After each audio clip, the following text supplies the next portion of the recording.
Tipper ലോറികളിൽ മണ്ണ് അലക്ഷ്യമായി കൊണ്ടുപോകുന്നതിനെതിരെ ഡിവൈഎസ്പിക്കും ആർഡിഒയ്ക്കും joint ആർടിഒയ്ക്കും നഗരസഭാ വൈസ് ചെയർമാന്റെ പരാതി. ചെങ്ങന്നൂർ നഗരസഭാ വൈസ് ചെയർപേഴ്സൺ കെ ശിബുരാജനാണ് പരാതിക്കാരൻ. ടിപ്പർ ലോറികളിൽ അലക്ഷ്യമായി മണ്ണ് കൊണ്ടുപോകുന്നതിനെതിരെ നഗരസഭാ വൈസ് ചെയർമാൻ കെ ശിബുരാജൻ ആർഡിഒയ്ക്കും ഡിവൈഎസ്പിക്കും ജോയിന്റ് ആർടിഒയ്ക്കും പരാതി നൽകി.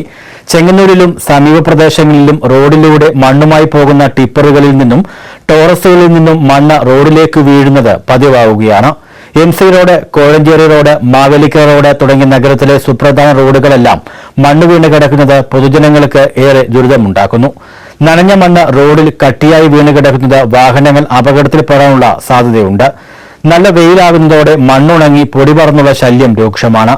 പൊടി പറക്കുന്നത് ഇരുചക്ര വാഹനങ്ങളിൽ യാത്ര ചെയ്യുന്നവരെയും കാൽനട യാത്രക്കാരെയും വ്യാപാര സ്ഥാപനങ്ങളിലുള്ളവരെയും ദുരിതത്തിലാക്കുന്നു. ഇത് ഗുരുതരമായ ആരോഗ്യ പ്രശ്നങ്ങളും ഉണ്ടാക്കുന്നുണ്ട്. വാഹനങ്ങളിൽ നിന്ന് മണ്ണ് റോഡിൽ വീഴാതെയും മണ്ണ് പറന്ന് മറ്റുള്ളവർക്ക് ദുരിതമുണ്ടാക്കാത്ത രീതിയിലും സുരക്ഷിതമായി കൊണ്ടുപോകണമെന്ന നിബന്ധന ലംഘിച്ചാണ് മണ്ണ് കൊണ്ടുപോകുന്നത്. രാവിലെയും വൈകിട്ടും കർശന നിയന്ത്രണമുള്ള സമയങ്ങളിലും മണ്ണുമായി ടിപ്പർ ലോറികൾ പോകുന്നതും പതിവാണ്.